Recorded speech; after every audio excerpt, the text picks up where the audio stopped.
Today I'm speaking with Scott Homan. Scott, thank you so much for joining me today. Thanks for having me, Tim. I really appreciate it. Yeah, and this is going to be just for our audience's sake. This is going to be a little bit of a different interview, which I'm really excited about, just for the sake of diversifying what we do here on this channel and just learning more about other great people doing awesome work. But just to give a quick bio and then to tell a little bit more about what we're about to do. Scott is from Wisconsin, but he's currently in Panama. He's a filmmaker, a podcaster, a musician. He also runs a production team called Banana Island Films, and he focuses on visual arts and storytelling. He's a YouTuber with the YouTube channel Witness Underground. I have the link beneath this video. Please go check it out, like and subscribe. And of course, if you're listening more to podcasts, it's at Witness Underground. And he is a former JW, Jehovah's Witness. We'll talk about that. That's pretty much the main focus of this. And the specific reason we're meeting is because you all have a documentary, which we're going to talk about in a few minutes after we get through the bio, but a documentary about Jehovah's Witnesses who did escape. It is called Witness Underground.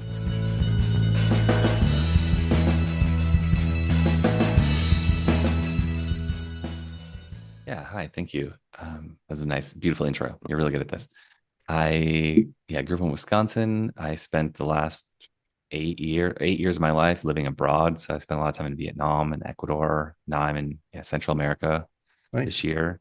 I love that. I'm a rock climber. I love mountain biking. I haven't done that in a while, but I don't have my bike here. But those are some of my passions. I've always played guitar since I was 14 years old. And I got the Nirvana Nevermind CD and it changed my life. And then Weezer and then the whole thing. So I made a couple of albums back in the day. And we had our own music studio in the forest in Wisconsin. Like everyone in the county had all their instruments there. Like that was like a formative time period. And I was all while being influenced by a coercive mind control cult, otherwise known as the Jehovah's Witnesses. Um, and that has for a long time after leaving, yeah, when I left, I was like, okay, there are no gods, total atheist, and that was super nice, clean slate. But there was this, I was gonna say, yeah, the coming out experience was a really important thing. When I tried, I was gonna say is I kind of wanted to keep that whole part of my life, like block it out and not ever talk about it. But it just kept on. There's some PTSD and there's some family stuff and there's shunning is super strong, like the cutoff from family and friends and community. And at some point, I was like, this is insane what's happening, and I need to tell a story about it. So that's what kind of inspired is like the flame that kept on burning. That like I need to talk about this thing, and I have the skills to do it. And I specifically like I went to this is a crazy idea, but like untethered, you can do anything when you're untethered from society. I went to Asia. I was like, I want to live on the other side of the planet, kind of like Yoda and Dagobah going to the swamp planet to like escape from the imperial control. I was like, I'm gonna go to the other side of the planet and just like do whatever I want, but I'm gonna focus on filmmaking because I believe in it, I care about it, and I want at some point I'm gonna have the skills to tell this story. And it was always this thing in the back of my mind that I would do, and I did it, and I feel really, really good about it. And I have this story that I'm super proud of, and everyone that's in it love it. We've always been, yes, we've always been. We're patterns imprinted on. Yeah, we're on Kickstarter right now. So if you're getting this early, there's a special campaign right now to help us launch it out into the world on streaming services. So while we're at the beginning, just want to mention that. Please check us out while it's on, but it will still be available. And it'll probably be available to watch in 2-3 weeks, couple months here on many common streaming services. That's the goal of the Kickstarter. That's awesome. So hopefully we can spread this one far and wide. Before we jump into the documentary part of it, could you tell us a little bit more about your story? So you grew up as a JW? Yeah. So let's see. My dad started studying, to use their word, studying with the Jehovah's Witnesses when I was like 6 to 8, that time period, years old. And during that time, he was learning learning what they believe, but then learning how to indoctrinate his kids. And so I would get this cassette tape and push play on the Sony Walkman, and I'd have to like pause it at the right points and like think about the question. And the question is like sentence 2 in every paragraph. And it's like, okay, so I just need to like read the thing back to a cassette tape. Like I'm being indoctrinated by a machine. Like what is happening? I want to watch cartoons and read a book, you know? as a little kid. My mom never really joined, but yeah, kind of raised around it. And we did go to their church meetings every week. It's like 3 a week, and there's certain things you couldn't do all of a sudden, and all the normal stuff like you can't put your hand on your heart when the people are doing the Pledge of Allegiance to your nation in any country, and you can't sing any holiday songs, and you can't have any sweets or cakes during any holidays, and you have to like, you get kicked out of the classroom when people are making fun, things for Easter because it's religious. And Jehovah's Witnesses are like anti-religious, essentially. They're like, it's weird because they're like almost an atheist factory. I like to think of them. Like they teach you that every single religion has their own specific God and they're a false God, but their God is the one true God. So you're like looking at every religion as if they have their own gods. And so if that God's not true and that God's not true, and eventually you turn that lens on yourself and you're like, oh, like maybe my God's not real either. Is kind of an interesting thing about them, but very unique way to grow up and to think about the world when you're that young. Like they're talking about the end of the world since you're a little kid, and all the art you're getting is like Jesus murdering people with a bow and arrow who are like normal people with like a baby in their arms, and he's being murdered by Jesus. It's like that's the Jesus that we had. It's a bit different than the average faith. That's crazy. No, just for my understanding or edification, a lot of the evangelical messaging, and I'm sure you've been exposed to this too, is that it's not just that you need to be right with God, of course, through the cross, through Jesus' death and resurrection, but that he actually wants to be in a personal, ongoing relationship with you, that this is not a religion, it's a relationship. The Bible is not just a book, a divine book, it's his love story, it's his love letter to you, as it were. And the invitation is in evangelical circles, of course, is don't just say a prayer. God wants to get to know you. Of course, he wants you to know him. And that's what you need most, is to know him. But he knows you, but he wants you to be in that relationship where it's growing. And obviously, as you get closer to him, you become more like Christ. That deep sense of I'm talking to him, I'm abiding in him, walking with him, as it were. And just that he's my savior, he's my master, but he's also my friend, he's my brother. Does that messaging carry over to JWs? Is Jesus the love of your life, and is the Bible his love letter, or how do they see that? It's so interesting. What kept coming up for me as you were describing Jesus is that Jehovah's Witnesses don't actually do that with Jesus. Jesus is like a historical figure who said a lot of interesting and important things, and then that was it. He died. They have Jehovah, their God, or Yahweh of the Bible, which is like the warrior God of the Old Testament. And there's like 13 other gods. But Jesus did. They believe in the resurrection. They believe in the resurrection. They believe he was resurrected and he's a spirit creature in heaven in the throne room of God. And he's like God's right hand man doing whatever God tells him to do as like a partner slave. And he will be involved, but God, Yahweh, Jehovah is the person who you have the relationship with, not Jesus. Yeah. Which honestly, is a big difference. That does make sense. A lot of our stuff was not that, but when you really dive into, like I've dove in the last few years a lot more into the book of Enoch, which heavily influenced the New Testament. You realize with Enoch and the Metatron character that they're basing a lot of this off of that stuff. And of course, the angel Michael, there's so much of this angelic, people becoming either angels doing stuff on earth or humans being elevated to a quasi angelic divine state. Just the Metatron character and all that. And it's just, you realize we were told as Christians, as evangelical Christians, the JWs are completely misconstruing that, who Christ is. But when you actually dive into like the details of the book and how much they're quoting the book of Enoch, you're like, actually, they might be a little bit closer to what people originally thought about Jesus, which is an interesting side topic. But so did you like pray to Jesus and feel like you could talk to him about, say you were struggling with, being sad or some issue? Did you feel like you could talk to him and he was there listening? I don't think it ever happened. I've never heard of any Jehovah's Witness talking to Jesus.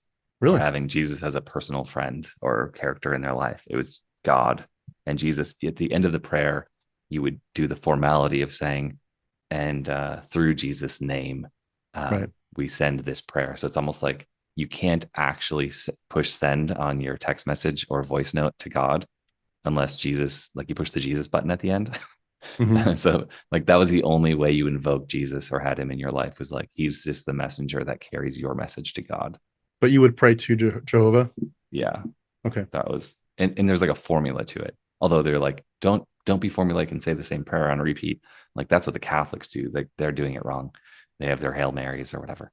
Um, you just need to, and that's like a ritual. You need to just say what's going on in your life and then be honest and authentic. But you have to say it nicely. You have to open up your message nicely, like a dear God, and then close it with through Jesus and say the amen at the end. I haven't thought Mm. about this in a long time, but it's really interesting the difference, because like the Jesus character in Christianity seems like the God character, and Jehovah's Witnesses just don't have, they have a different God. And yeah. Yeah, that is interesting. Yeah, we would definitely pray. They were just the Jesus character is obviously separate from God, the Yahweh character, but they were convoluted in many ways for us. Of just like you're praying to God, but when you're praying to Jesus, you're praying to God because Jesus is God in our theology, and it's interesting. And I know what you mean about the kind of the prayers being repetitious, even though that was certainly condemned even by Jesus.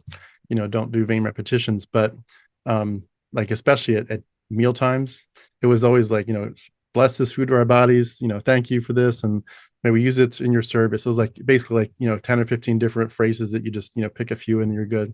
But it's interesting how that works. The meal prayer. Yeah. So did you feel like you were ever like what we would call saved, that you were right with God, that there was definitely no concerns in your heart that you were going to be with him, after your life here was over? Let's see. Jehovah's Witnesses claim they have the only path to salvation, and they don't even use that word. The only path to living forever, that immortality. They're basically selling immortality, and it's like they don't have a spiritual afterlife in the Jehovah's Witnesses. It's only a physical afterlife, or a you don't die ever kind of experience in the future. And their whole thing is like you live forever on earth is their big selling point to everyone that they talk to. Um, so they do have like a caveat to that, which is like the Revelation. They talk about 144,000 three different times. Once it's written as a number, once it's written out in words, and once it's called the spiritual Israel, the 12 tribes. There's 12 spiritual tribes of Israel, with each number 12,000 each. So 12 times 12,000 is 144,000. So they make a big deal out of that in Revelation, that those people will go to live in heaven, but they will be transformed into angelic spirit beings, like angels, essentially ruling over the earth as kings and priests over the earth class of humans on earth. But witnesses kind of don't talk about that anymore, because it's like they claim to only have like the last 5 or 8 or some single digit thousands of those final remaining spirit creatures on earth. Like the the rest of the 140,000 have like happened over the entire period of, I mean, they're essentially young earth creationists, so like they think humans have only been here for 6,000 years. So Right. the 140,000 have been selected out of all the humans that have ever lived in all eternity, which is 6,000 years.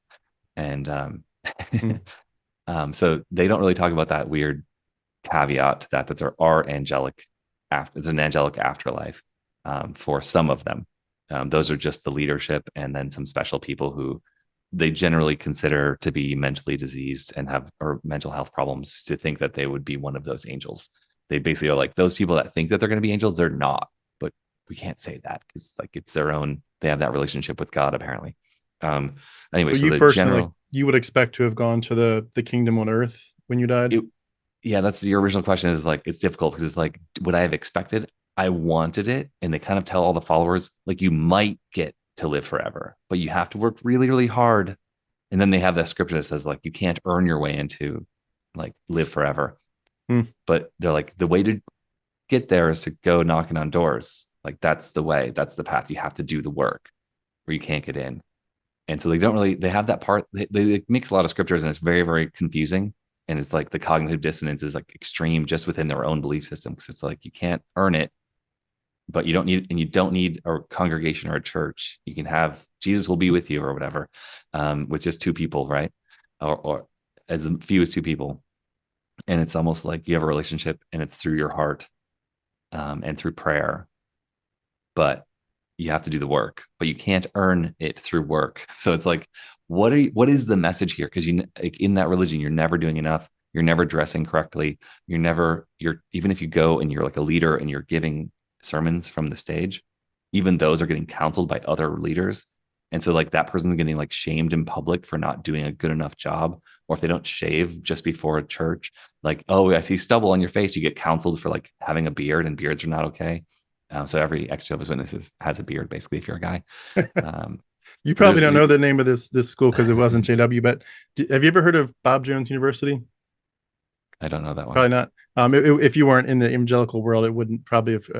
I'm sure as much as it was a big deal for us, JWs would have seen it as a heretical school, but it was an ultra conservative fundamentalist evangelical school, and we had the same. I thought kind of evangelicals were conservative. There's ultra conservative evangelicals. Oh yeah, there's people. I mean, I guess you could say it's a whole any range on that scale, but there are people that would say, if ladies' skirts aren't like down near their knee or further, it's too immodest.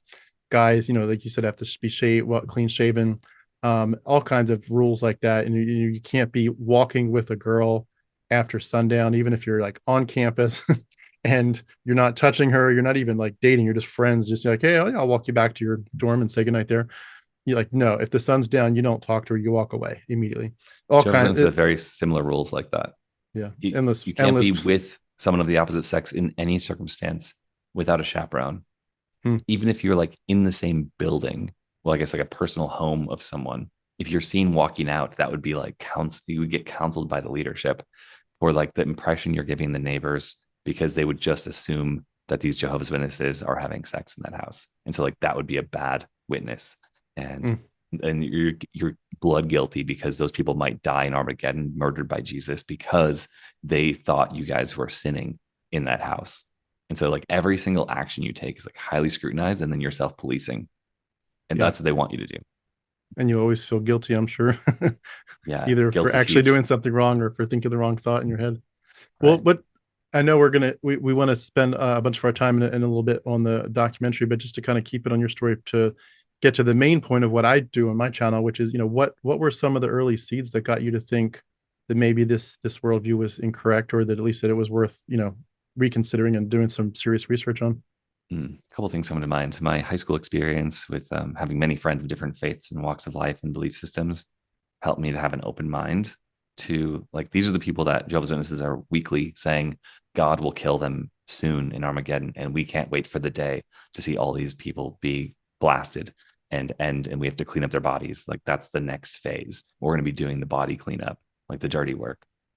And then we're going to take their houses. Like, that's part of their common discussion. Like, the end of the world is here. Look at the news. There's always bad news. Like, look at the bad news this week. Like, we know it's coming soon. And then soon the land will be cleared. It's almost like Lebensraum from the Nazis. Like, we need to clear the land of all the bad people so that we can take over. Can I jump in for a second? That's actually a really good point to bring a quote in from your documentary. And those slain by Jehovah will certainly come to be in that day from one end of the earth clear to the other end of the earth. The gays are gone. Now you're going to feel sorry for these people? No. Dead bodies and body parts of the wicked in streets, alleyways, fields, and buildings. We will react to it as we do when a vicious serial murderer is executed. How do you feel about him when he gets it? Why, we will feel an inner satisfaction that at last Jehovah's justice has been served. Now, how will Jehovah dispose of all these bodies of those slain by him? Ezekiel 39, our God will thoroughly cleanse the land. And it's you get the sense when you listen to that you put it right up front at the beginning of the documentary.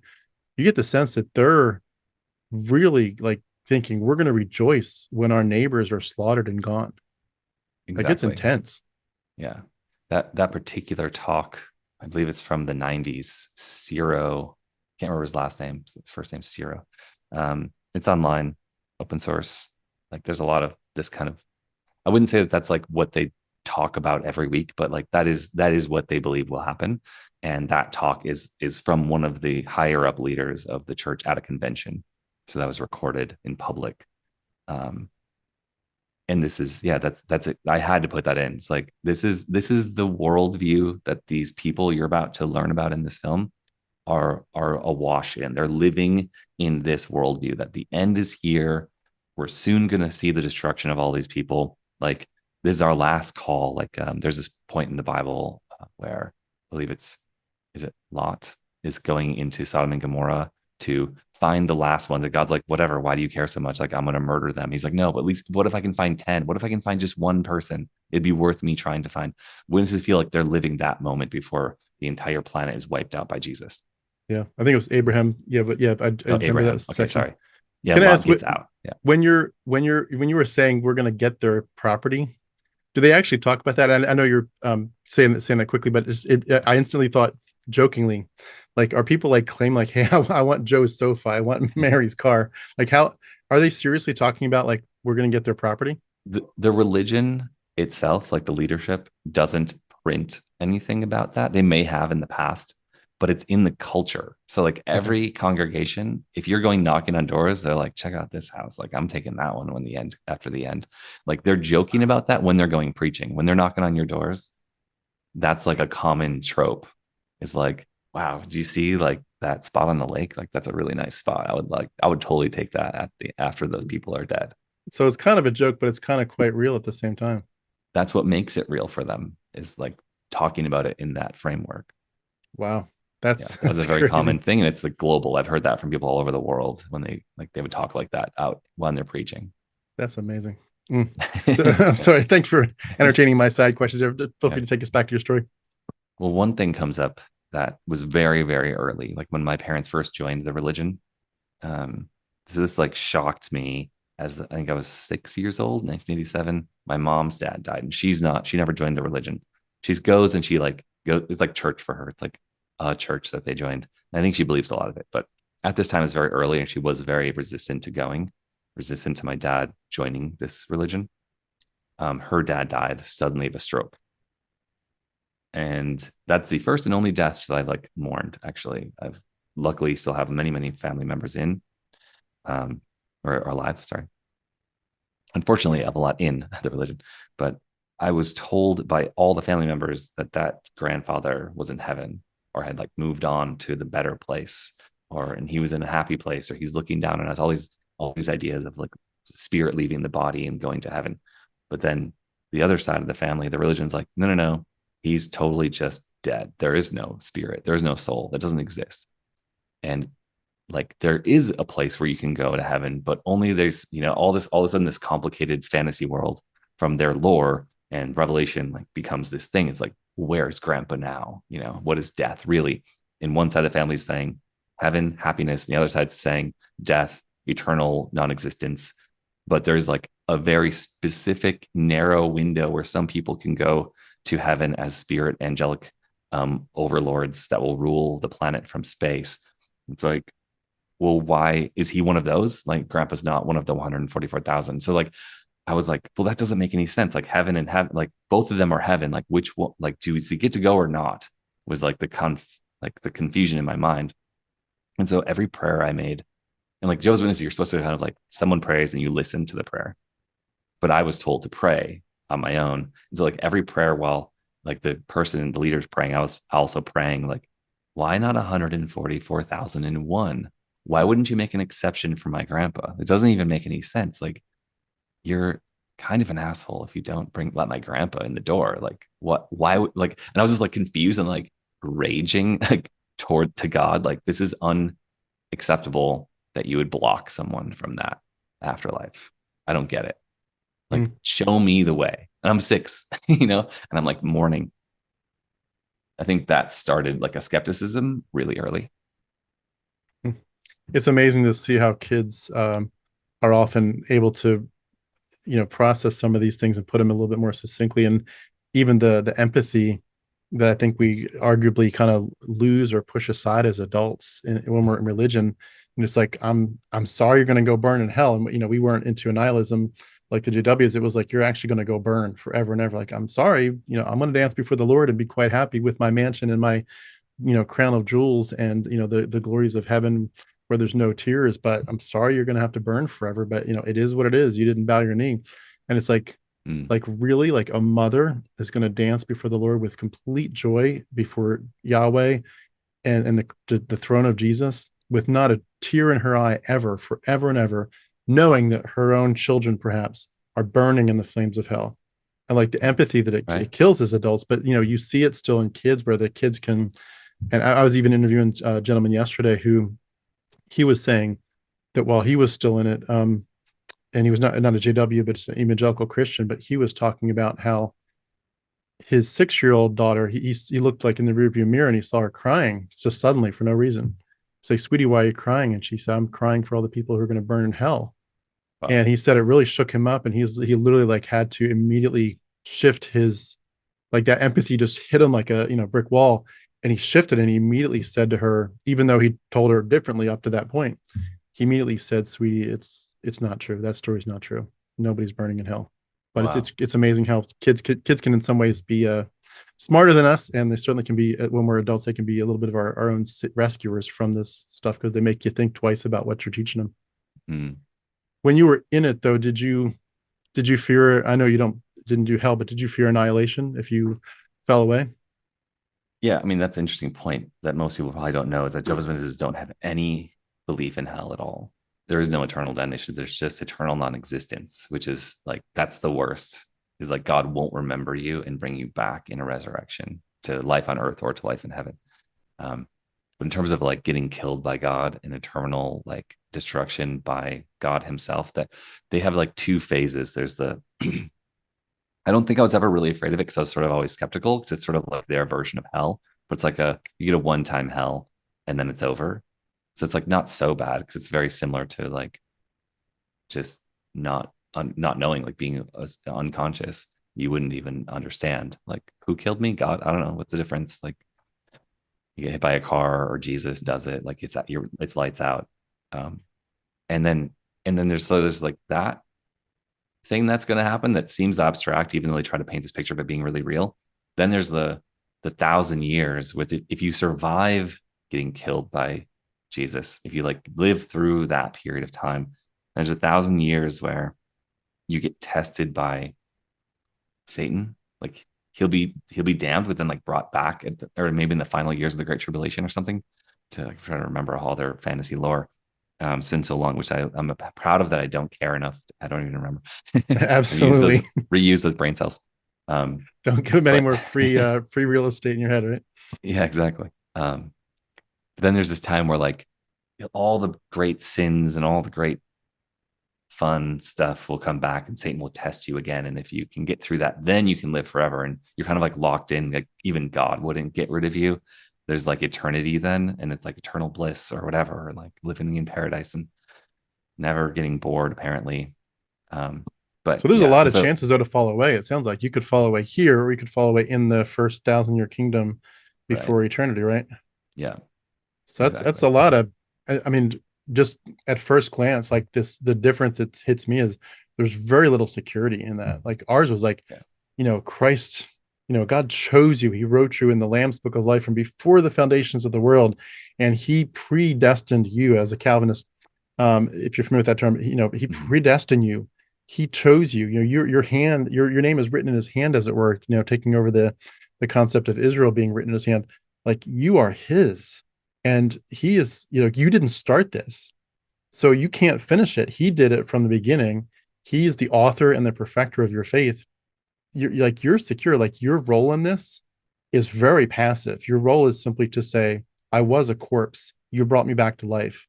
All glory to God and to my Savior for rescuing me, for dying, and giving me his righteousness, so I'm no longer in my sin. But like, because he did it, he planned it, he did it, he finished it, and he's going to bring you to completion. Like you are secure. And I'm not saying every evangelical struggles, or is confident in their security.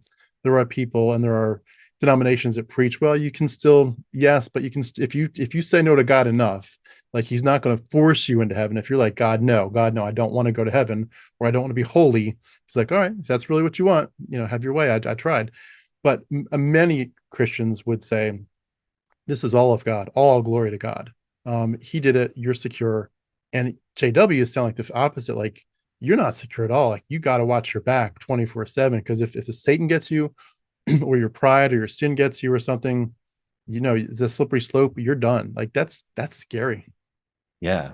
I feel like the insecurity is a really big part of their religion. Like that's what motivates people. Like, well, I have to do better. I have to like listen to the council and like change my clothing and like my haircut and like go door to door more and like just be 100% absorbed in it because there isn't really any security in their faith.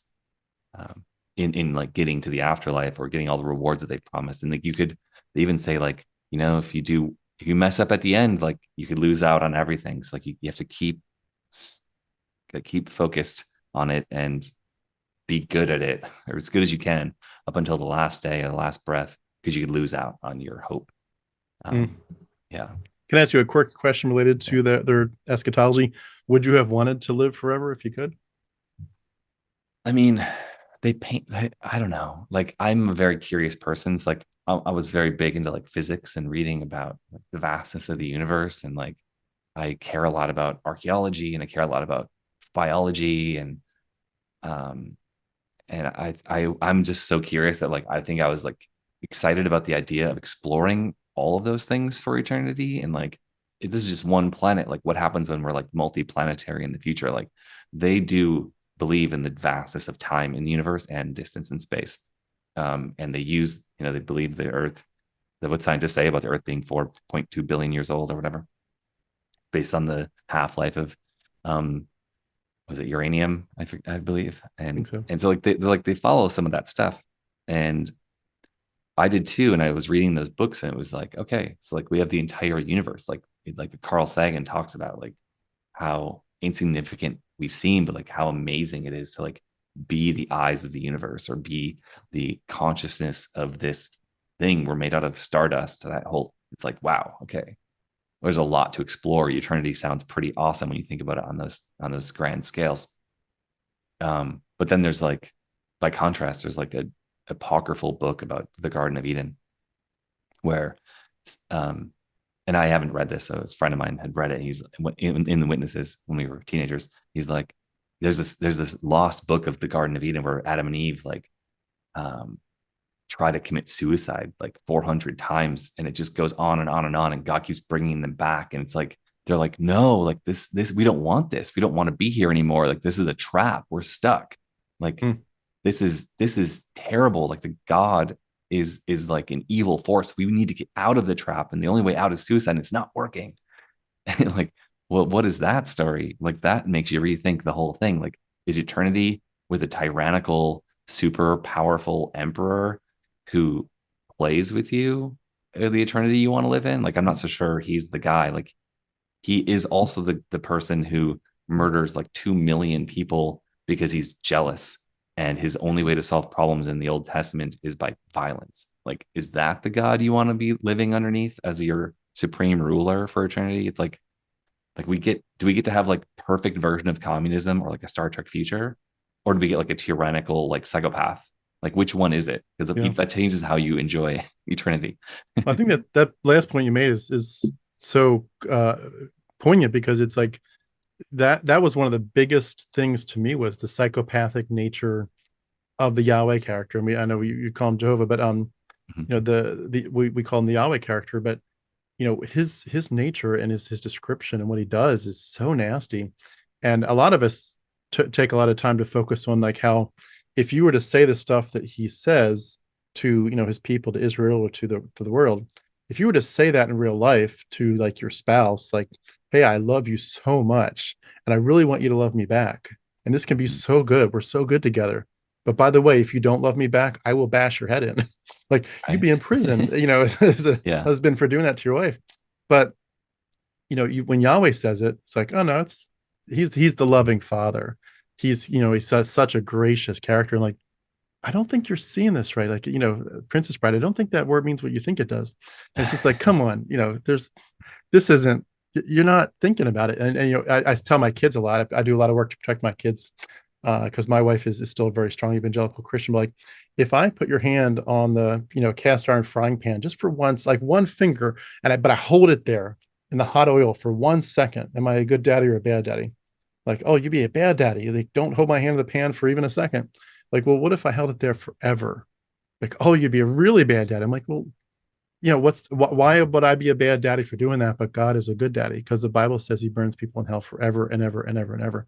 And so it's really amazing to me, the cognitive dissonance. And I know you bring that up a lot in your documentary, but just like when you're in it, you just can't see it. It's crazy. The power. I mean, almost every interview I do, when I reflect on it, whether it comes up actually in the interview or not, I'm like, the power of indoctrination is overwhelming. And if that's why they keep saying, let's get them while they're young, because if we get them while they're young, eventually by 7, 8, 9, 10, they can't see left from right anymore. It's amazing. Yeah. I think you made a great point about like the dad with the child in the background crying, saying it's not real, hell's not real. Like he wants to protect her from the pain she's suffering in the moment, just for the concept of this fantasical place that doesn't exist. This like it's a made up story to control people. And he was seeing the damage of that manipulation in real time with an innocent child. To say like it's not real, like Santa Claus isn't real, like when you reveal that to a child, and I like something I've said in a kind of condescending way over the years is like, I don't believe in your imaginary friend. You have a relationship with this Jesus or this Yahweh character or whatever, whoever your God is, or Pachamama or the great universal spirit or whatever. Like that's your thing. That has nothing to do with me. It's sort of like you can believe in Santa Claus, or you can understand that like someone else bought the gifts and put them there, and like you don't have, I don't know. It's a bit of a stretch, but like when do we stop playing the game, the fantasy game? And a lot of people just never stop. And I feel like the growth I've had after like realizing or having my wake up period where I'm like, oh, well, if that's not true and this isn't true, then this house of cards just fell apart. Then like, which part of it's real? Well, I'm going to start with just atheism, because that's like a nice clean slate. None of it's real. And they're throwing out the baby with the bathwater? Like maybe, but what has real value was like a big, that was like the exploration I was doing when I first left. And I left 15 years ago. So for me, it's like an old news thing. Like I haven't brought gods back into my life. I don't think that has any value.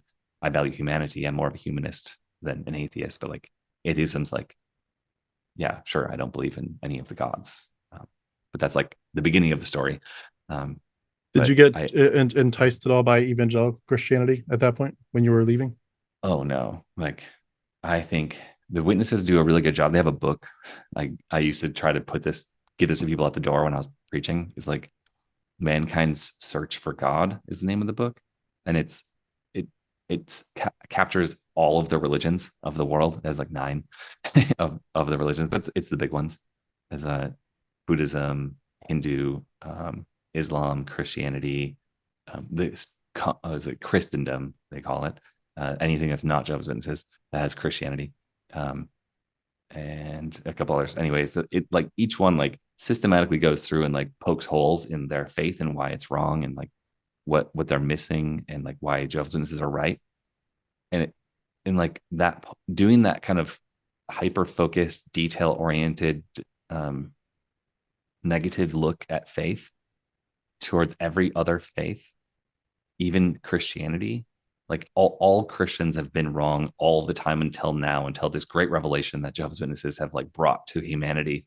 Well, when you start applying that kind of criticism to all the fine details of their faith, it's like so simple to just take a point that finger, point that lens at all the different details that they're screwing up, or they use logical fallacies like no one's business. Like there's like 30 plus logical fallacies that you would use in like middle school debate or high school debate or college or legal debate. And like every paragraph that they've ever written is just filled with like, there's missing something. And so as soon as you start realizing how this works, and what their manipulations really are, it all just falls apart. It's like religion was the least attractive thing to me. When I got out, I was like a huge breath of fresh air, like, finally I don't have to do all those things that I hated and pretend to believe in the things that I don't believe in. And I can now finally speak freely, because you can't actually tell anyone in that religion what you actually believe, because if you actually did that, you would get kicked out and you lose your family. So now I'm out. Like almost like I chose it. Like I realized I didn't believe in God. I realized that the religion I've been realizing for decades that the religion had all kinds of holes in it. It's like and I didn't feel identified with it. It was just like my parents chose this, you know. Anyway, It's amazing. When you did escape, how did your family and loved ones treat you? Because I know that's a big topic. I hear a lot from other JWs and honestly evangelical Christians. It's not official that you be shunned, but effectively it does happen, even though they'd say, no, we don't shun like the JWs, but they find ways to do it. You can't have that much poison in your system and it doesn't come out. It definitely comes out even to evangelical Christians. But how did the response play out as you started to eventually become vocal about it? just to start, I found a great image. Someone created like a meme recently, and it was like a picture of a bunch of people hanging out, having a good time. And someone says, "Hey, I'm leaving." And all the speech bubbles are like, "Oh, awesome. Like, let us know when you're back in town and we'll hang out," or like stay in touch over, whatever you do. And it's like, like healthy community.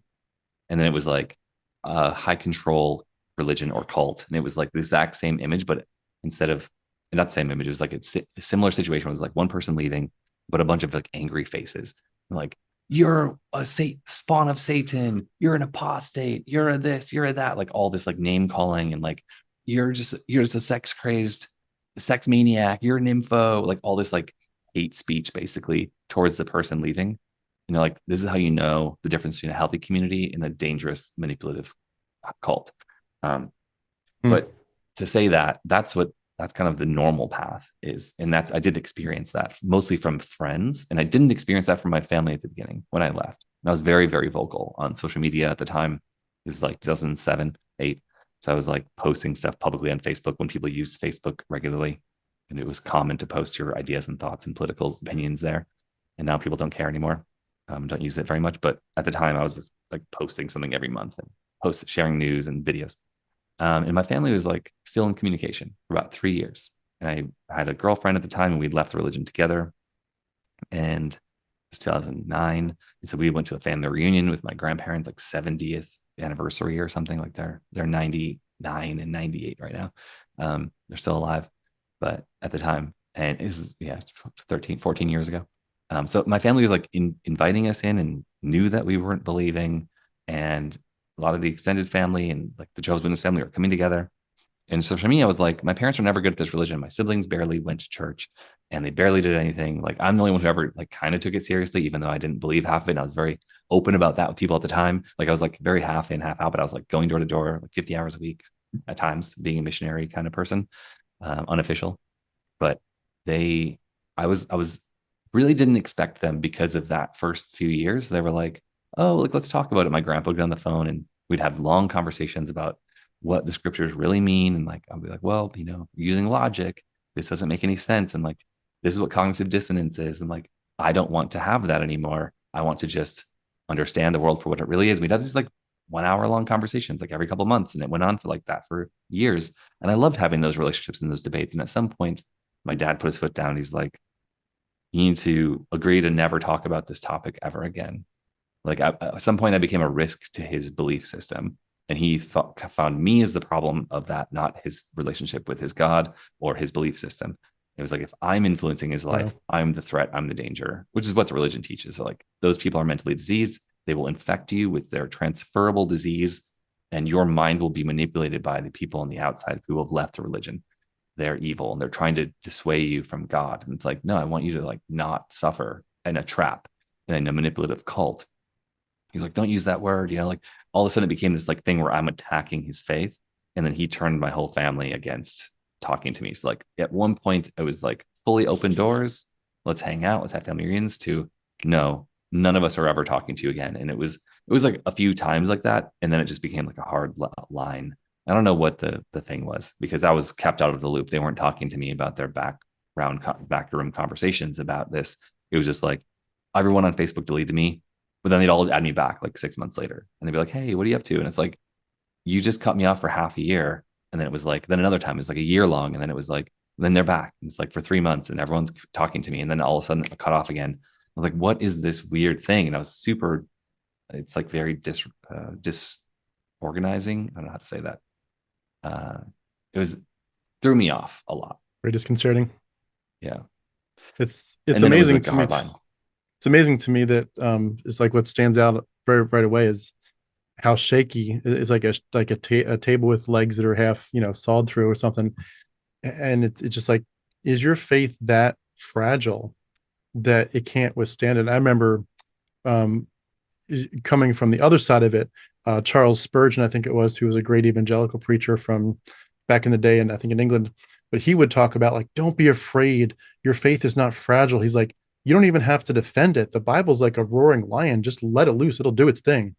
Um, but when you actually look at it and you look at people's experiences, they're very fragile, and very few people. I mean, there's obviously like the professional apologists who can stand up and give their very poor and often very disturbing and disgusting defenses of their faith. But when you look at average people, most people are like what you're saying, like they can't take it. Their faith is fragile, their emotions are fragile, and that it's weird how for a lot of us, I've noticed, and myself included, there's like these different tracks of what's happening in deconversion.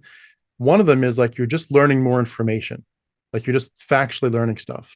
And I know even in the documentary it talks about that, with learning about thinking through the age of the earth and Noah's Ark and so forth. But like you're learning facts, but then there's like this second track which is like, but wait a second, you all didn't tell me these things. Why was this left out? And then the third track that's like the killer is like, okay, well, I'm not sure why you all left this out, but I want to talk about it now. And you talk about it, and they're like, oh, no, don't talk about it. And you realize very quickly that they're not your people, because like, you're not really committed to the truth, are you? And I don't think they realize, like, when you're in the track of like, okay, this is our truth, this is our word, this is our belief system, that if you get into one, or especially if you get into both of the other tracks, it's very hard to get back, because you're like, I feel like you deceived me, or you even lied to me, or you at least omitted critical information. But now when I bring it to the table, you act like it's irrelevant, and I can see right through it. It's very relevant. It's critical that we deal with this information, but you won't talk about it. And like for example, for me, I was bringing to Christians very early on in my deconversion process, saying, I knew there was 2 quotes from the book of Enoch in the New Testament, but I found out there's like 150 to 200 quotes. Like, did you all know that? And they're like, that's not true. Like, but I can show it to you, I can prove it to you. Here, look. And they just wouldn't even want to talk about it. I'm like, wait, like, you don't have to deconvert over this, but just let's talk about why Enoch is so prevalent in the New Testament. And I've been a Bible college student preparing for ministry for all these years, for decades. I've never heard one single Bible scholar talk about this stuff. Like at what point were you going to tell us this stuff? And now that I've brought it to your attention, why won't you face facts? There's something wrong with this. And why don't you just show curiosity? Like, oh, really? Let's look into it. I'm so curious about that. Like, why isn't that the response? Why is it like, oh no, like you're attacking me? Like, I'm not attacking you. It's in the Bible. Yeah, it's so fragile. Yeah, it's very disturbing, and I that is a crazy dynamic itself. But I think the fact that they don't see how bad this is itself disturbing. Like how are you so blind to what this is about to do to your own children, and how it's going to ruin your families, and you ignore the information, but you also ignore the whole dynamics of what this information, when it does come to the table, it's just going to be like a landmines and grenades for your faith and your family. And they're just like fingers in the ears, I can't hear you. And it's like, oh my gosh, like you guys are really, really in this. Like this is, again, where indoctrination is so deep. You can not only can't see that this is mythology, you can't see that when other people do a little investigation, this thing's going to just disintegrate. And it's so sad, breaks my heart. Yeah. What's interesting to me is like, you mentioned before the call, we had this little conversation about like the one Google search or like a short little investigation can be the thing that just like totally derails your whole faith. And because they're fragile, like, just to bring that back up. And I had my thing, and it was very, very similar to Ryan in the movie, Ryan Sutter. I'm not actually sure if he's going to show up. He hasn't gotten back to me, but he might. But in the movie, one of the things I loved about our interview was that his coming out, or his like waking up experience, had to do with Noah's Ark, logic, timelines of geologic history, like actually finding out what really happened. Like, what the Bible says, or specifically what this religion believes happened, and when it happened, does that line up with any other evidence? And he was looking into it and finding nothing at all to corroborate what they have been teaching. And the thing about this religion that's maybe a little bit different than others is you have to believe every single thing that they teach in their magazines and literature, especially when it changes. And you can't say no. You can't like hold on to the belief that you had up until that point for decades. You have to now adapt the new one or else. And they change all the time, which is frustrating, but like you can't be critical ever of anything. And if you are, they're like, well, okay, talk to the elders, because that's like a first sign. Like you need to learn from the source, and the source is the elders. And the elders are always like, well, go back to the literature. And then you're like in this weird loop where like you're a problem and you're now having to get counsel from the leadership who see you as a problem, that you might influence others with your satanic ideas or your own independent thinking, quote unquote. Like you can't have independent thinking. You have to have collective thinking, which is what they call unity. And they are a unified faith and they all believe the same thing. And it's like, no, you're not allowed to believe anything outside of what they tell you to believe. And in his interview, we met during the interview. So like, I didn't know anything about him really up until we did the interview. I knew some of his story pieces, but like we met during the interview. And his experience is like so similar to mine in terms of what it was that caused it. And the deep dive he took was the same deep dive I took. And it was like the time period of like starting the deep dive to like it realizing the whole world isn't real and like that the gods aren't real was like the same short duration that mine was for the same exact. So like I was like, I have to put this in the movie. It's like such a backbone and beautiful coming or realization story. And it has been foundational to my understandings of the world. For example, evolution. Like you're not allowed to read about evolution. You're not allowed to study it. It's like evil as a concept. It is anti-creation. It's anti-God. And the religion just like flat out calls it a theory, which it is a theory, like gravity is a theory. It has moved beyond hypothesis into the zone of theory. Like we have so much corroborating evidence that this is how things really work, that it has gained a beautiful pinnacle title of theory. And they don't understand that word, of course. But I was very vocal about my exceptionally like huge appreciation for how amazing evolution is and like how freeing it was to study it and understand the world from a different framework, and like how incredible that the foundation, like how you mix two DNAs, it creates like all this variety, and then like selection, all the different pressures of selection that happen. It's an incredible thing, and it's older than this religion. Actually, the idea of evolution is older than this religion, which is crazy. But that thing, it's like when I made this movie, I crowdfunded it back in 2018. I started a thing a couple of years before I was interviewing, and I crowdfunded this film. I actually crowdfunded to make more of that interview series, but then we shot this film. It's like the very first thing I shot, and I happened to be in the region of my home area, Wisconsin, Minnesota. And so during that time, I spent like a month there while we were shooting and interviewing. And I went back and visited my grandparents one session, and a few weeks later, I went to go visit my mom's mom in the nursing home. And she's never been a part of this religion. My mom's half in, half out, whatever. And she wasn't there. And it was like, well, if I'm in my hometown, it was like an hour from where I was staying. I was like, I want to go say hi to family, whatever. I mean, I came all the way here from, another side of the country. And so I drove and stopped by, and I had an interaction with my dad, and then kind of like just some random happenstance. I also had an interaction with my mom that day, because I was at the nursing home and she stopped by to get meds for my grandma. And then I was there, and then I went talking to my sister, because the nurse was like, oh yeah, your sister works here at this time. And like, it's a small town. Everyone knows each other. Like, you have to go say hi to your sister. That's so cool. And it's like, oh man. Okay. But in the same day, I talked to each of them individually without them knowing that I was going to see them. None of them talked to each other about it happening. And I didn't really expect it to happen either. And we all had a unique personal conversation, but all of them said the exact same thing to me, which means that they're all talking to each other, or they're all affected by the same thing. I'm not quite sure, but basically each of them said in their own way, will you believe evolution? And if you're in my life, my mom was like, you believe in evolution. I just don't have space in my world for new ideas right now. And my little sister was like, I respect you. You're an intelligent person. And I know that if you're in my life, you're probably going to talk about evolution, and it will be obvious to me that it's real. And I won't be able to reconcile that in my head. And the fact that like evolution's real will like shatter my worldview and my faith, and that could damage my relationship with my fiance. And I don't want to, I just can't like do that. And my dad was like, in a separate conversation, was like, look around us, look at everything's beautiful. Like, obviously God made it. I'm like, but that is the exact like logical fallacy that they use in the book that Jehovah's Witnesses use, the evolutionary creation book, which we feature in the movie for a short moment, where Ryan's kind of having his like realizations about misquotes and how dishonest that the religion has been with him. The thing that bothered me so much wasn't that they were wrong about creation, it was that they lied their asses off to cover it up. What I found was that the more I pulled on the threads with the Watchtower stuff, the more it unraveled, and the more I pulled on the threads of the science stuff, the more it got solid. And then I was screwed. All of a sudden, like, none of it's true. Every single chapter of that book, and Richard Dawkins does a big deep dive into this book, and in chapter 6, I believe it is, of the God delusion, which blew my mind because I read that as a Jehovah's Witness.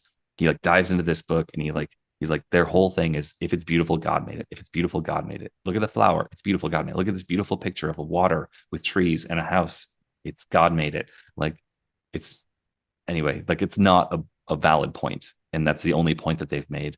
And so my dad's pointing that out, and he's like, well, you believe in evolution. It doesn't make any sense.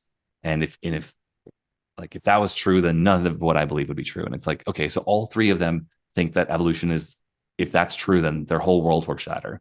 But all they had to do is like read the Wikipedia 3 paragraphs about this, was it the three fin stickleback or whatever the fish is that's like can live in freshwater or saltwater, which is what I read. And I was like, oh my God, that makes so much sense. This is evolution. Like in one species, you can see how it works and why it's functional. Anyway, just total side rabbit hole, but like read 3 paragraphs in Wikipedia, and that could be enough to completely free you from this mental trap. Get out. Read the Wikipedia article. And they're like, you can't trust the internet. It's like, it's an encyclopedia. The world's top experts have influenced this thing. Anyway, it is crazy. It is that's crazy. my deep dive about. So at this point, do they by and large not really talk to you unless it's like emergency stuff? Yeah, that's the last time I talked to them, and it was like 5 years before the previous like family reunion in that moment, or maybe 7 years. And then that was the one time, and I haven't heard from them or talked to them since. That was 5 years, about 6 years ago. So yeah, and like complete cutoff. That's their shunning. I gotta say, I'm obviously, like I say this on quite a few minute views, like the big picture, of course, is I'm so glad you escaped. I mean, that's where we got to start, is like, this is some nasty stuff and we wasted a lot of time in it, but and the cool thing is, because you were in it, and as they say, how the sausage is made, you are now dangerous. And I count myself that way for evangelical Christianity.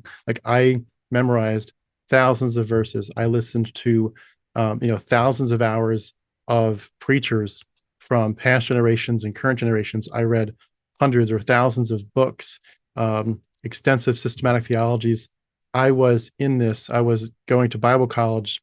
I went to mission school. Like I was in this, and it's like, once you get out, you're like, I know all the arguments. I know all the things you're saying to kids, and I can undo damage. And I say this since I've been interviewed a few times myself, and I'd be like, I know enough to be so dangerous. And I don't say this in an arrogant sense, but just being real. Like you could indoctrinate a kid for 6 months, and I can undo it in 15 minutes. And I really can. And it's like you're saying with the internet search, like it's just a basic bit of information can change so much so fast. But when you get people that are very passionate about saying this isn't just an issue of, is that stuff true or not, but that this is psychological child abuse. You're abusing children by teaching them this, especially teaching them you're so wicked, and a man had to be tortured for you. That's how bad you are. And that man, that deity can see inside your head and is constantly seeing your bad thoughts and judging you and sort of loving you, but sort of hating you. You teach that to kids. I'm sorry, but this is abuse. And the passion that we bring to this, to say, I will help people who want to, hear about it. I will help people to escape and to start to heal and to be more powerful. And it's amazing how it works. So I'm so glad that you did get out. I'm so glad you're willing to take a stand, be vocal. I know not everybody can, and there's definitely people that need to keep their mouths shut for a season.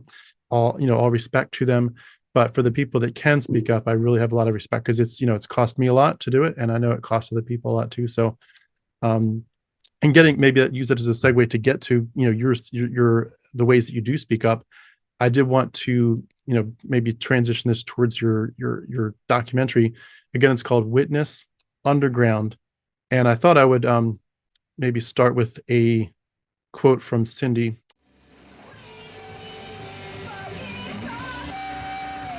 Music was always the most important thing. It didn't take time to actually delve into their belief system. At 17, I basically thought to myself, what am I doing? Is this how I want to live my life? Like, do I even believe this? And then I decided to start actually looking at the religion, because it's like, well, if I'm going to live my life by this, I need to know that I believe this. Because I'm not going to do it if I don't, because I can't. I'll kill myself. Which is pretty intense. That's intense language. But she was apparently at an emotional spot where she was so distraught with the cognitive dissonance that you all discuss in the documentary, that it was like, I have to explore and figure out, is this real or not? Because if not, this is crazy, and this is hurting me. And can you talk maybe more, introduce some of the characters in the documentary who are telling their stories, some of the people, and then what prompted them to speak up, and just what is the documentary all about, and like, what do you hope to do with it?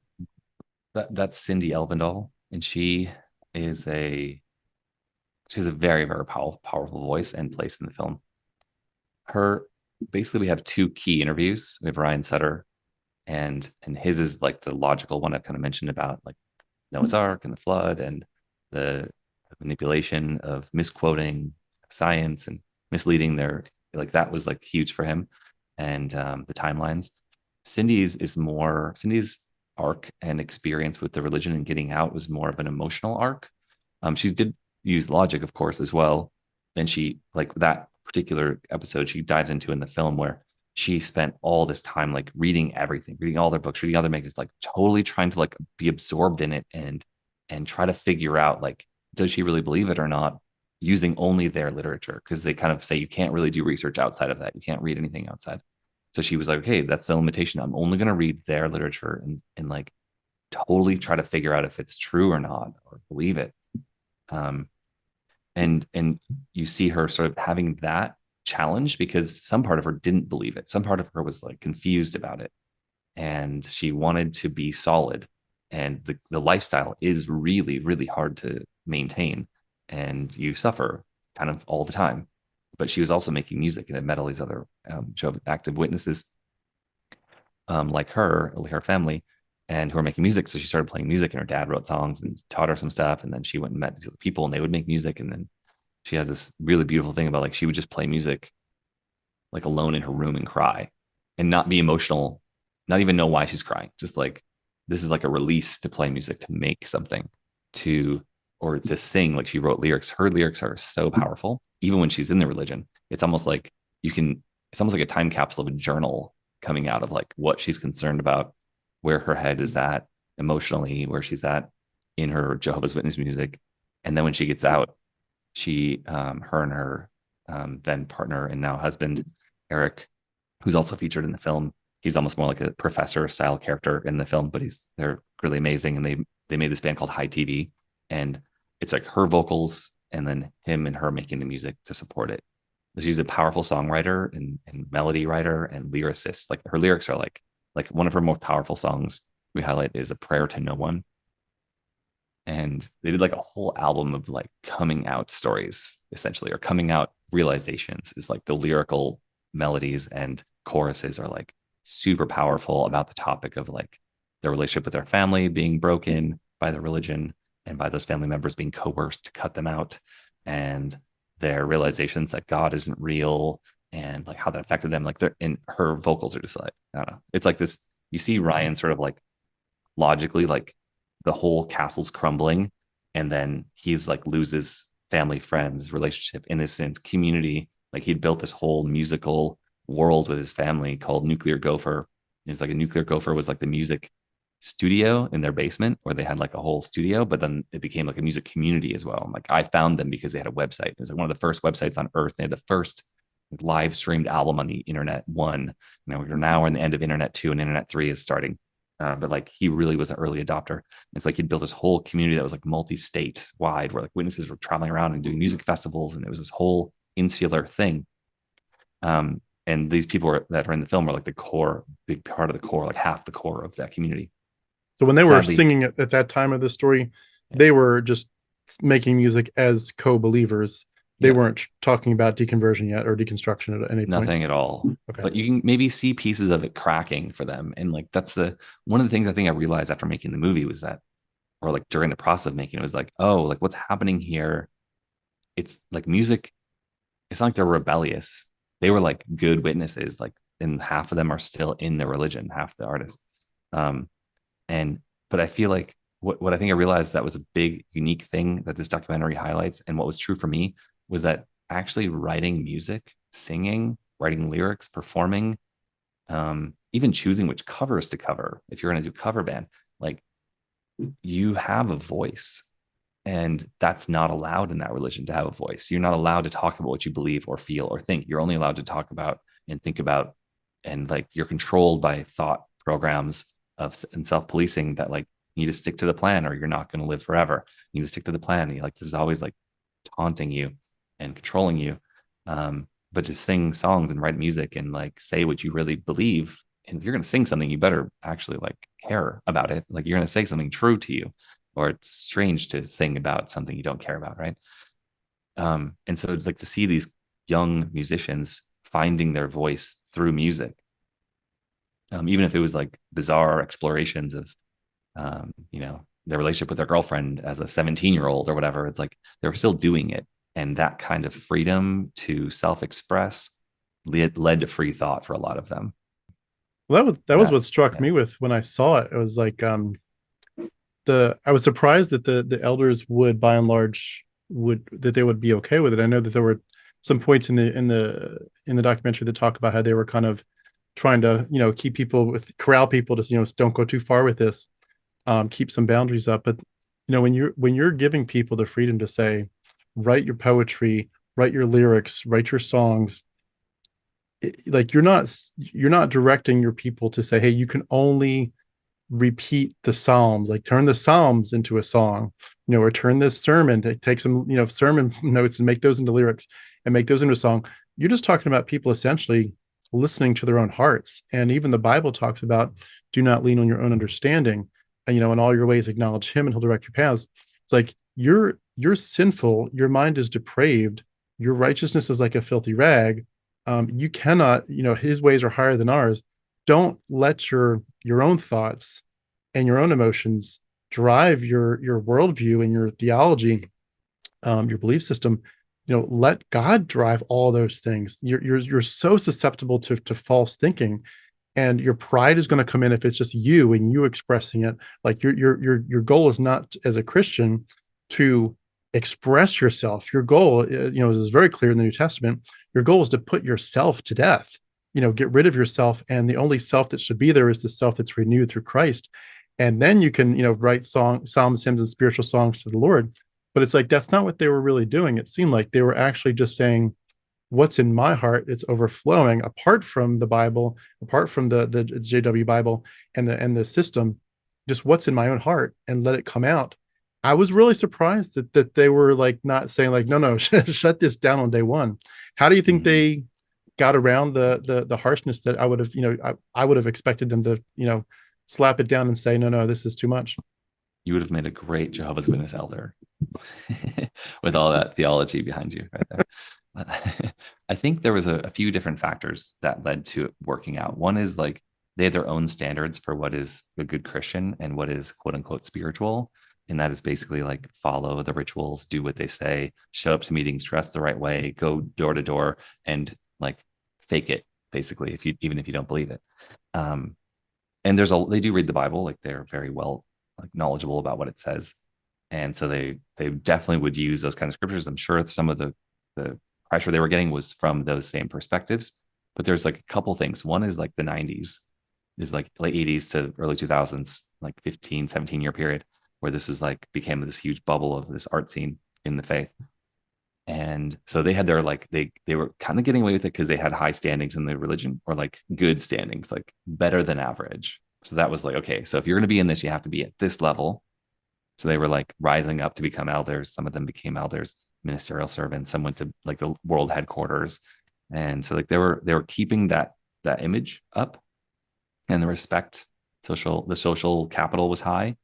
And the 90s were like rock stars, but also any kind of musician was sort of like, oh, it's like super cool and fun. And it wasn't like in the 60s where it was rock and roll was evil, according to conservatives. It was sort of like, okay, we all love the Beatles, and even Kiss isn't that bad. They're all just singing about partying and like cute girls. And it's like, that's metal, right? But in the 70s, that was terrible, or 80s, that was terrible. But in the 90s, it's like, oh, that was just like a fun band with costumes. They're singing about partying all the time. Like even that had softened. Even like my parents' generation grew up with like hard rock and classic rock, which was like super edgy at the time. But now it's just like, oh, those like quaint songs on the classic rock station, like that's just like oldies at this point, you know? So even then it was like, oh yeah, like the Doors, like talking about psychedelic drugs, like that was just like, oh, it's like nostalgic 1970s songs that are on the radio all the time. So like even the elders in my neighboring congregation had an all elders band. Like they would go do church stuff and then go back, and like one of the elders, like all the kids would be like with the moms or whatever, and all the dads would go play rock and roll and like metal, hair metal. And like that was like normal in the Midwest, in that or middle like Great Lakes area. For some reason that was like a thing. And it was very casual, and it was like celebrated to play music and do it. And there's another thing that's interesting is like, if you were to cover a Jehovah's Witness song, they have their own songs, but it's sort of like, don't touch that. That's taboo. They have their music. That's for church. You don't do covers of church songs. You just don't talk about God ever. Like no prayer. It's almost like secular only, almost like atheists, like making music. If you're a Jehovah's Witness, like no one made anything ever talked about God or Jesus or faith or religion or anything. That was all, that was taboo. You could only make music that was like kind of neutral. And so that was like the framework that existed. And it was sort of like, okay, so that's all okay. That's a lot of room, actually. No genre limitations, except for maybe like don't have the distortion up too high, because like the devil's in the distortion. Or if it's talking about metal, or no hip hop, like something vaguely racist, as Eric brings out in the film. Like hip hop's not okay because they talk about women. I remember it's funny you talk about the music and the devils. There was something at Bob Jones about I don't even know what this means, but syncopation. Something about the beat, like this, this kind of beat is okay, but this kind of beat is not. Like, and they would like give a scientific like let's listen to the tribal pagan jungle beats, and they play it, and you like listen to like, do you know what this beat, the syncopation of this beat is? And then they'd play like a hymn, like, can you hear the difference? And they literally like lay it out almost mathematically and be like, there's something about it, but this beat is demonic, and the pagans play this, we play that.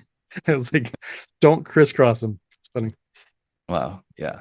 There's the funny point in the movie. We just made like a really ridiculous Halloween video for this with Chad in the movie. He talks about this experience for an older woman from the congregation. Chad's like loves this cassette tape, this one song. And he's like playing the song for this older woman in the Kingdom Hall, the church.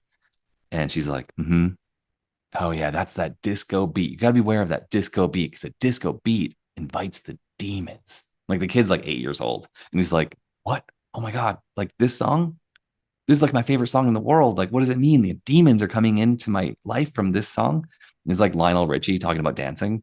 It's like, there's nothing evil about the song at all. It's just like having partying, having a good time. So like, it's this funny thing in that religion. Like they also talked about that. And I feel like Jehovah's Witnesses were taking a lot of tips from the very successful evangelicals and the Bible Belt region of the USA, and just kind of like copying it. Like that conservatism, like trends, it was like flowing into the Jehovah's Witness culture a lot. Like they're a very deeply fundamentalist and like ultra conservative community with certain things, especially music, which is also a bizarre thing. Like half the people that see anything about this movie, they're like, if they were ever a Jehovah's Witness or knew about the community, they're like, that definitely would never have happened. It definitely never happened near the headquarters in New York. Definitely never happened in England. And I've met some people who are in bands or like had their own little local a few group of people in like one congregation somewhere, but like to have a whole community was like, they would definitely shut that down. but certain regions had more freedom. One of the things I wanted to touch on here as we maybe slowly get towards a wrap up, but just talking about some of the more of the content of the documentary, I noticed that they definitely brought up several times some of the more abusive parts of the worldview that they were escaping. Just a couple quick quotes here. Ryan says at one point, If they just treated people all right and had some kooky beliefs, I could totally live with it. I would not spend 1 minute of my time trying to do anything about it. But friends who committed suicide because they're gay and they're a witness. So it's not harmless. and then Cindy says, and Cindy's awesome. I hope I can interview her. She's a powerhouse. Yeah. She seems just a artistic nature that pops out. It blows me away. It's very, very impressive, and I envy that. Hope to emulate it. But Cindy says, You're under the microscope more as a witness woman. Women are in that particular cult essentially there to be supportive to the men. You don't have an identity. and certainly in evangelical Christianity, there's some groups and subculture groups and arguably other cults that I would identify. I mean, I call all Christians cults at this point, which I think is accurate. But there's some subgroups that are even Christians call cults, where women really don't have an identity. They're there just to support the men. You're basically there as their helper. They have the vision. They have the authority. You're there to submit, to say yes, sir, as it were, as you may have done to your father. Now you do this to your husband. He's in charge in every way. But could you talk a little bit about how maybe this documentary and the music that they were coming up with as it evolved, how it began to sort of expose some of the abuses that they were personally experiencing? There's something I wrote early for the marketing of the movie, like you have to write like a 1-sentence log line for the movie. And I wrote something to the tune of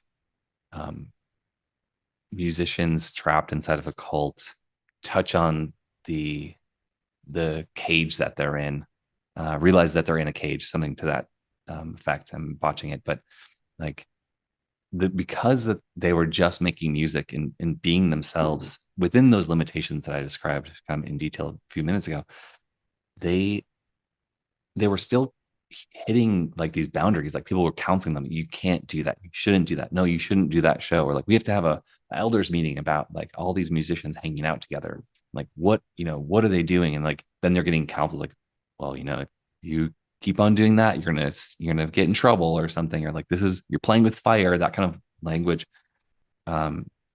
They were bouncing against like the limitations of that culture and what was acceptable, and they were still living within those boundaries, or maybe pushing them a little bit, but they were still hitting up with some tension. We don't really get into that too much, but as they start to, like, one of the people, Ryan, gets out of their religion before the rest of them, and he's like a king, like a huge staple at the center of the community. I want to say to anyone who is going through this experience or has gone through that experience that, like, yo, me too, like, this, it sucks. It's super hard and scary, and there's a lot of difficult things that come along with it, but it's also okay to like really enjoy it too, because leaving that gives you this incredible thing that's simultaneously the most exciting thing in the world and the most terrifying thing in the world, which is absolute possibility. Like, you're no longer yoked into this limited worldview. Everything is possible, which means lots of bad stuff can happen that you never anticipated, but it also means that you can now do anything you want. You're free. It takes a while to dismantle that framework that's been built around you.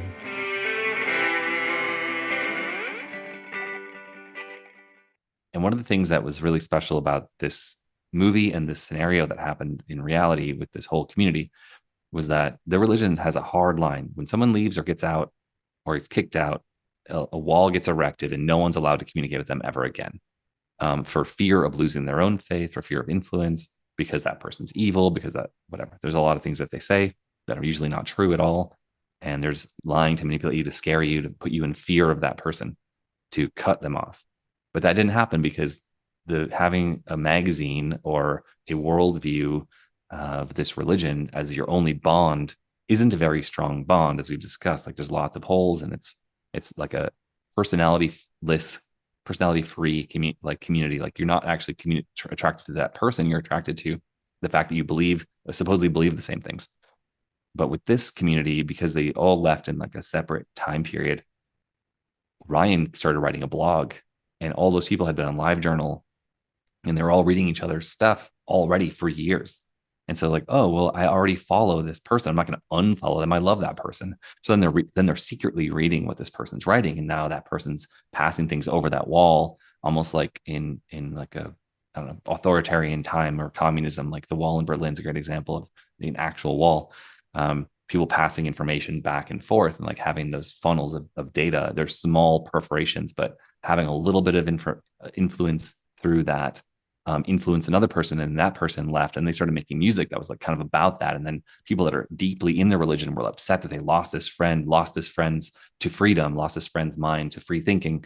They would write a song about how they feel sad that their friend's not going to be with them in paradise. And it's like super cringy, churchy dialogue, and thinking about like this person lost out on their chance and all they want is to just have sex now. And it's like, well, they didn't leave for sex. They left because of logic, or they didn't leave for sex. They left because they were being abused and they don't want to be abused anymore. And getting out of an abusive relationship is really important. Like you should be celebrating that, not like writing a song about how they made a bad choice. Like you're making a choice to cut them out of your life. And so then there was like almost like a song battle, but like between all these like in-group and out-group, and then more and more people were waking up. They started making really, really powerful music about the challenges of losing community and family and relationships and loved ones and et cetera, innocence, and like having your worldview shattered, like the waking up experience, and like how amazing it is, but also how tragic it is, because like you can't go back in, you can't plug back into the matrix, to use that now overused analogy. But yeah, powerful music came out of it. And I almost feel like, without maybe even realizing it, by collecting all these, well, I didn't collect them, they already were a collective of people, but like working with them, that like they have showed me and maybe the world something, and maybe this film will open up this thing that is like a post-faith music or post-cult music, like a wake-up realization type of experience, and you get to listen to it and experience it through music. And it's something that, if you listen to country or metal or rock and roll or classical, like you have an instant emotional reaction to it. Whether you like it or not, you're going to have some reaction. And I feel like to have that reaction to this music, which is phenomenal music, like they're incredible artists and musicians, but also to have those lyrics that are like, oh, this is what it means to like go through the deconversion process, captured in lyrics and choruses that are really powerful and enjoyable. Like these are earworms. Like you're going to want to listen to these songs again. And I've been finding, the more I put out, because I have a podcast related to this topic too, Witness Underground podcast. And it's an extension of the movie, because like this was an insular one-time thing with a limited group of human beings, but this happened all over the planet with this particular religion. And it happens with all other kinds of religions as well. I'm sure evangelicals have a similar thing. I met an Israeli ex-Orthodox Jewish person who was a famous artist. He came out, he had like 3 albums. He was a huge like hit in the religious Orthodox community. He left and was very public about it. He had a complete cutoff from his family, and he's made art ever since that, including films. And like this is happening all over the planet in many, many different high control groups and religions. And it's like a post-faith music is like amazing and powerful. And I want more people to know that this is like a genre that I get to, and I guess our community gets to like put on a pedestal, like check this out. This is a special thing. And the Witness Underground podcast is dedicated to like highlighting that kind of art and those kinds of stories. We were all going to meetings and doing what we needed to do, but it always seemed like the music came first. But that was like the only thing that was making me happy at that point in my life. And witnesses don't believe in going to therapy or anything. There was really not much talk surrounding that. Like if I was feeling blue or, having like a breakdown, like it was just kind of, well, pray more. We'll have the elders come over and talk with you. That's the only way I was supported. So I kind of had to just take it into my own hands and lean into music to feel anything. It was kind of like a therapy for me. Like oftentimes I would write songs and play and I'd be crying at the same time. And I wasn't like feeling particularly emotional. It would just happen. Tears would just start flowing. And then I'd feel better. Music was my savior at that point. I love it so much. I think that one of the things you're touching on that's so meaningful to me and means so much to this platform is just that there's so many people that I think have so much to say, many of them arguably very poetically and artistically and musically, but it's like, you know, one of the things I've said a lot to people who are thinking about doing an interview with me, and we'll kind of talk beforehand to kind of discuss if it's a good fit and so forth and how they're going to prepare for it. And I tell them I've had people in the past who've said to me something like, I would love to share my story, but I don't think that I could fill a whole 2 hours. Oh, wow. And I remember I've had people that come on, and like one person in particular, she did a 2.5 hour interview. And when it was all done and we're kind of chatting offline, so to speak, after the recording's done, she says, you know what? I didn't think we could even fill up an hour. We went for 2.5 hours and I realized we have just scratched the surface. Yeah. And it isn't because, you know, I'm necessarily, I mean, hopefully I'm asking some of the right questions, but it's a mixture of that, but also just they're realizing that they're in their heart of hearts, peeling back the layers of the onion, as it were. And there's so much there that they need to talk through and think through. And so much of it is so painful. Yeah.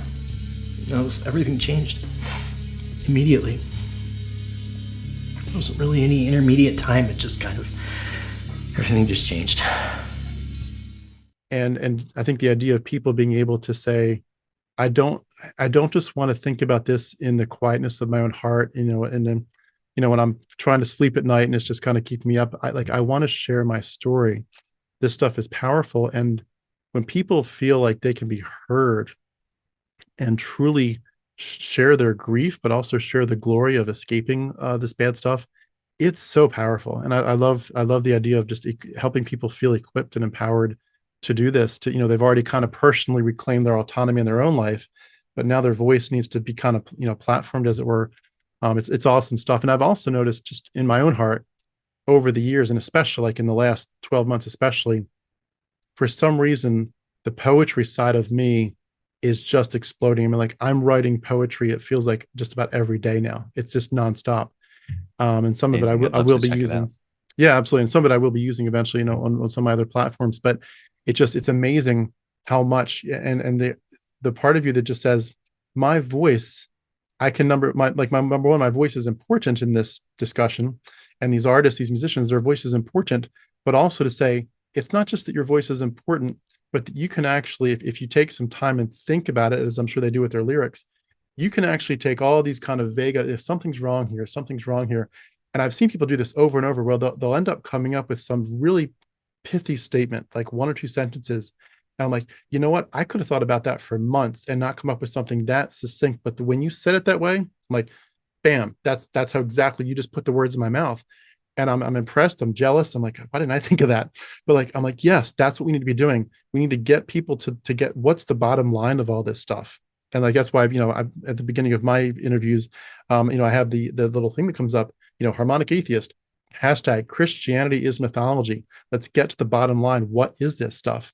But so many people are able to do that. And I love it. I love how the poetry just, to quote the Bible, as much as I hate to do it, you know, out of the overflow of the heart, the mouth speaks. And it's true though, you know, when your heart is just boiling over with the pain as well as the joy of escaping, you can't help but want to tell people. So it's really cool.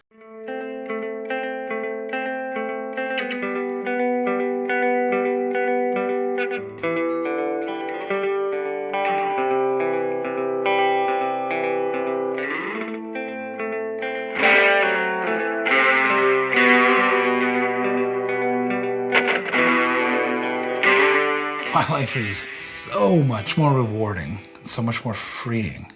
I miss my little community. I even miss feeling like there was a God that always knew how sincere I was. I kind of miss that. But wanting it doesn't make it so.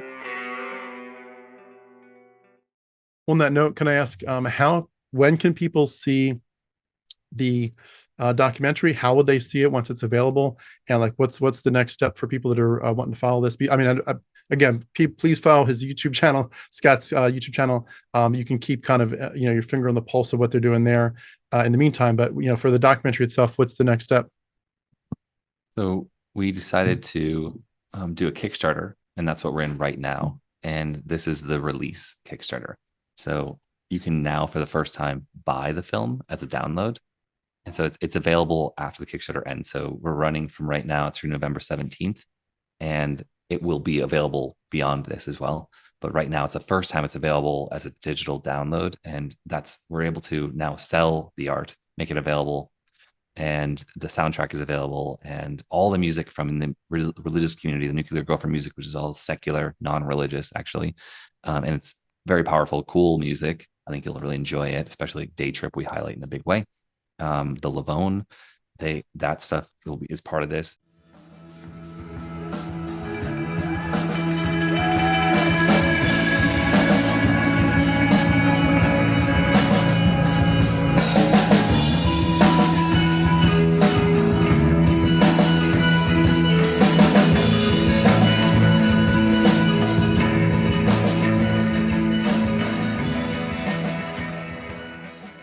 And then there's the post-religious music is also available as part of this. So it's like 12 albums from In the Religion, 16 albums from like the Exit and post-religion.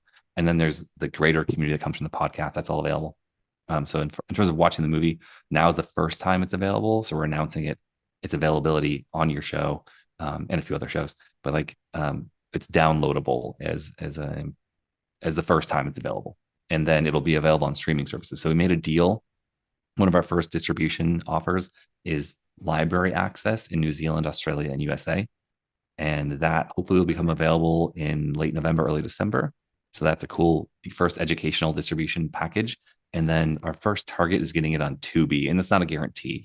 They might reject it, but they do accept almost everything that gets sent to them. So that's like actually a really interesting thing about Tubi is that it's like a place for indie films of all kinds that you won't get anywhere else. There's like 10,000 films made every year, and only 1,000 of them get on Netflix and Hulu. And those are the difficult ones to get onto, and HBO Max, etc. And then the rest, just like, well, what are the other 9,000 films doing? Tubi is a great place for them, and it's a great position for an indie film because they actually pay their artists. Whereas like Amazon pays 1 penny per full hour of view for any film, and Tubi pays like 100 times that. So it's like Amazon's the worst place to put your movie in terms of like getting streaming dollars and having it make a viable sense. So anyway, it's like it's a very difficult thing to navigate and learn how to release in a movie independently. And that's what the Kickstarter is about, is like, we're trying to build big awareness. So like, thank you for having us on your show, because the main goal of the Kickstarter is actually to get the word out that the film is now available and will soon be available in the comfort of your living room. And so like the whole point of it is to get on common streaming services, starting with Tubi, eventually Apple TV, Amazon, and like 35 other streaming services. We'll do like 1 or 2 at a time to like see which ones work the best and focus our attention. Like, okay, now go to Plex. Okay, now go to Freevee. Okay, now go to this. There's so many, and there's so emerging in the ad-based streaming world. Anyway, but for today's people should go to witnessunderground.com to get started. Exactly. witnessunderground.com really, really helps us out, because we need to hit the number we're shooting for. And we just went over 50%. So it's like a super exciting moment, because now it's not about like climbing the mountain to get to the top. It's like, okay, close the gap for us. So it's like, please come support that and help us get there. And like the coolest thing too is like, we crowdfunded the creation of this movie, and you kind of didn't get anything.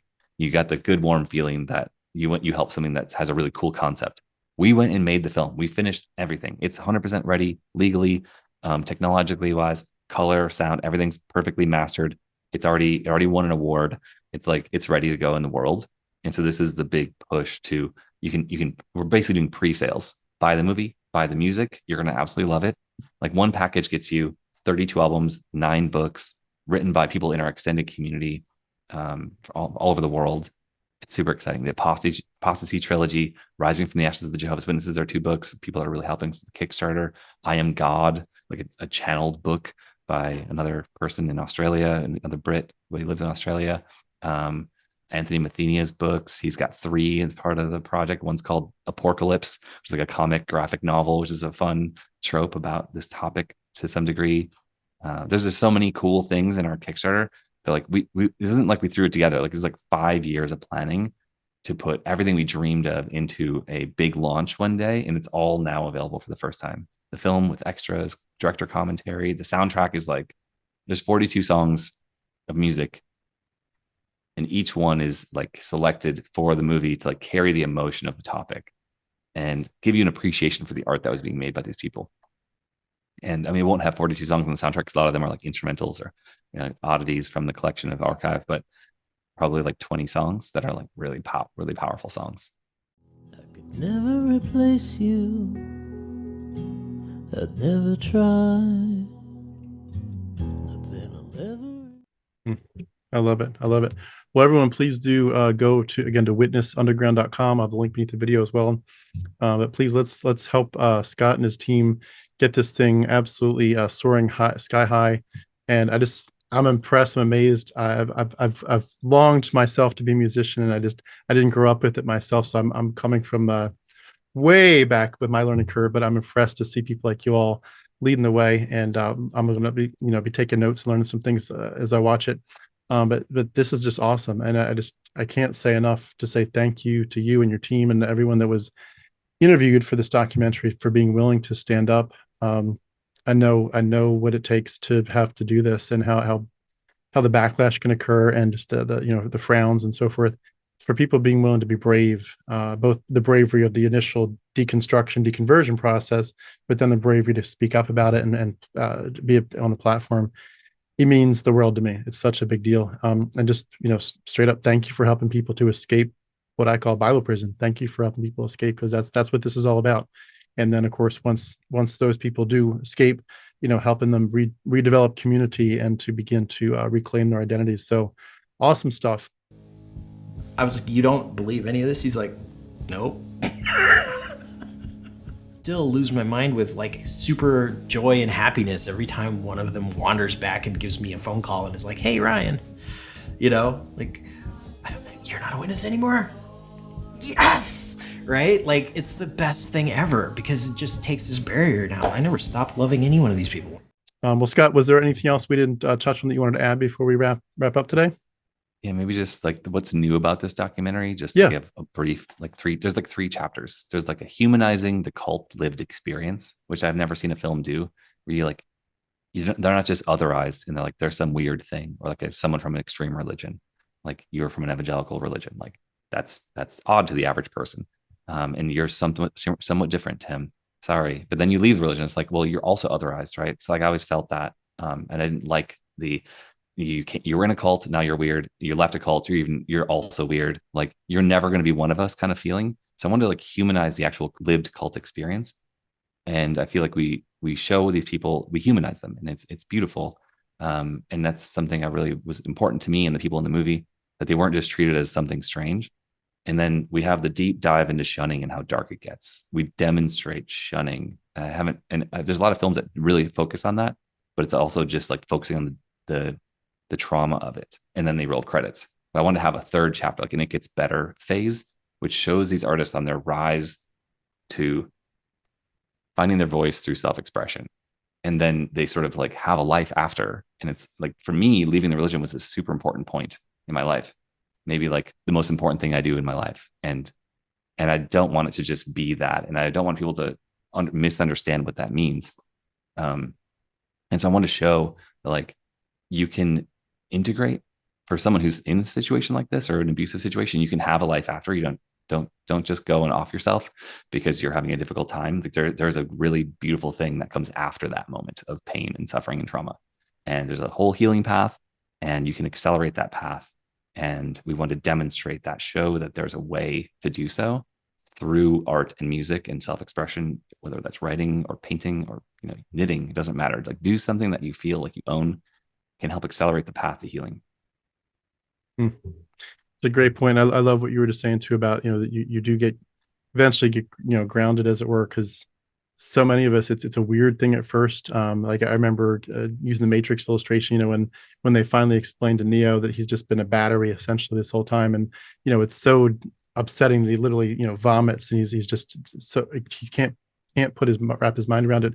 It is arguably very weird at first to escape, but once you do, It does, you do eventually get grounded, you start to heal.